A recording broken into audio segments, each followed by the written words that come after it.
10 દિવસનું આતિથ્ય માણવા પછી ભાવભક્તિપૂર્વક હાંસોટ નગરમાં ડુંડાળા દેવની શોભાયાત્રા યોજાઈ હતી।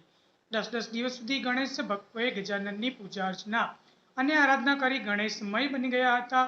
10મા દિવસે વનખાડી અને કીમખાડીમાં ગણેશજીનું વિસર્જન કરવામાં આવ્યું હતું।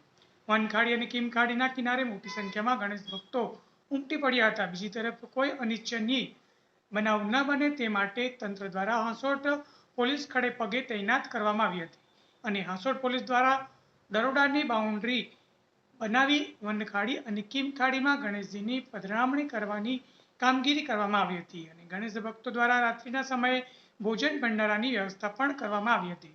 રિપોર્ટર ગફુર ખલીફા, હાંસોટ।